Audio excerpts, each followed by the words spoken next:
What it do? Yeah.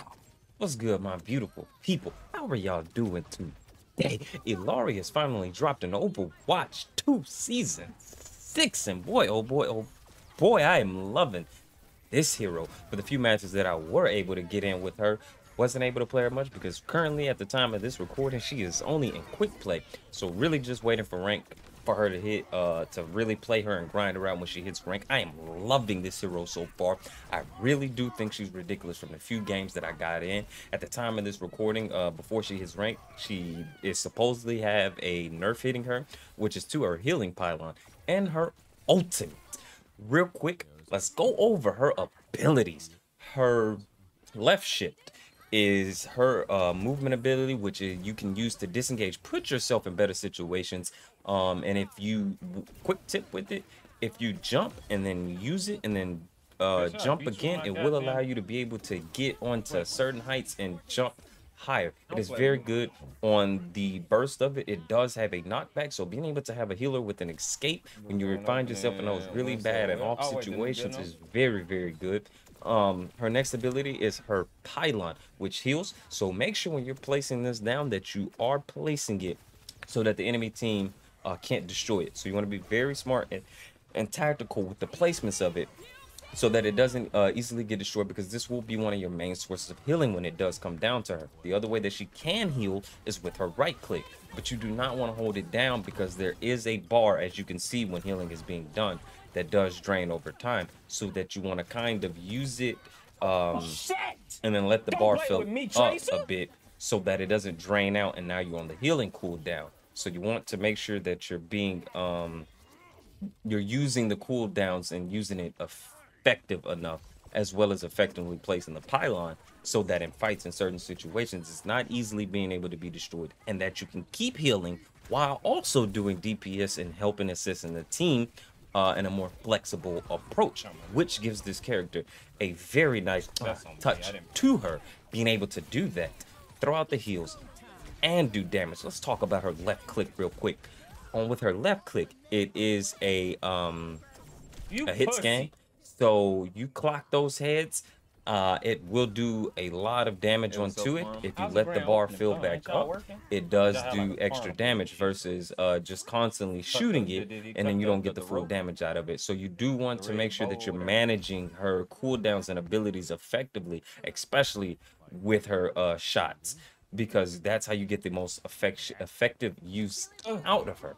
Her ultimate, with her ultimate, you also have to keep in mind she does shout very loud. So you want to be careful when you're using her ultimate and making sure that you're comboing this nice and well. Some ults off of the top of my head that I think will be amazing with it is almost all the tank ults. You get with a grab with Zara, ridiculous. You get hit. I mean, I think a shatter may be a little bit overkill. Because most of the time that's almost a team wipe every time. An Orisa ult, you catch the people trying to walk out, you shoot it onto that, nice and beautiful. You know, so you want to make sure you're comboing and using these in situations where you can get the most effectiveness out of the damage, because after you land it, it slows the enemy for an amount of time. After you rack up enough, a certain amount of damage, it does do burst damage after that, which could set you up for a beautiful team wipe situation, which is nice.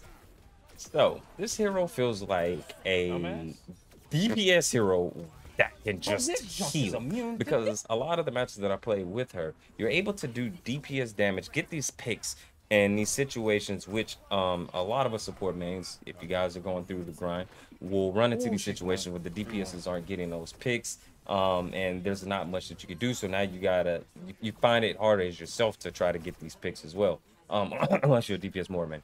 But anyway, so having this option to be able to heal and have something heal while you're being able to do really good damage is nice. At the range that I feel like you want to play her is similar to Ana, but more up close, because the healing beam is about 15 meters away. So you also want to be able to put yourself in a position where if you have to use the right click heal, that you can heal on top of the healing pylon and get the shots. I feel like this hero also will be able to put you in certain situations where you can sit with a Widow or, you know, someone that's a little bit farther back, you know, and heal that DPS while both of y'all are doing damage. And if both of y'all land headshots, that enemy, that target is done.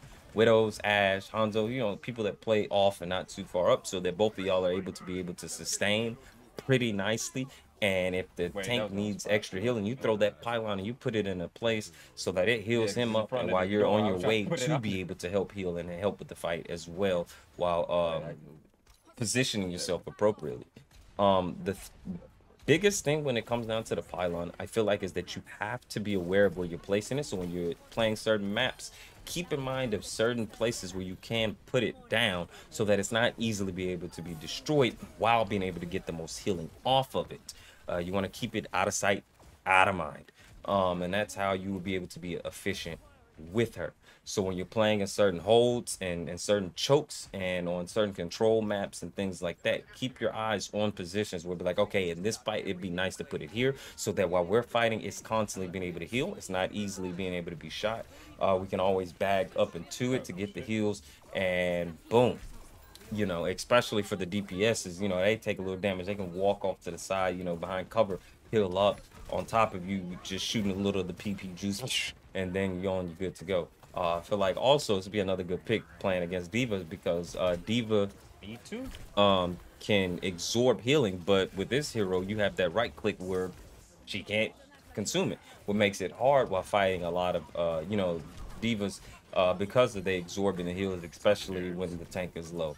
So magnificent, especially when you hit Clapper.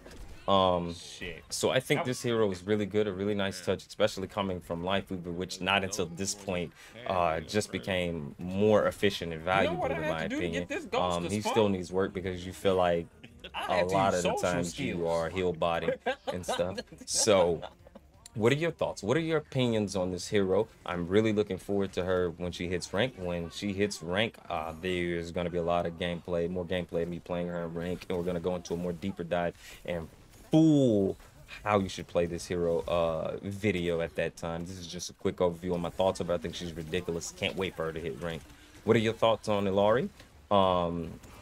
Do you think she's busted? What do you think should be changed about her? Leave your thoughts and comments all down below in the description, in the comment section.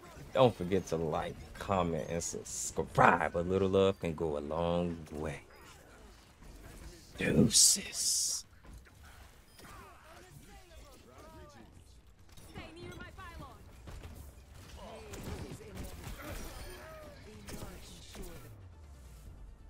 See, the problem with her is you're not playing support or healer. You're playing DPS. It's so dumb.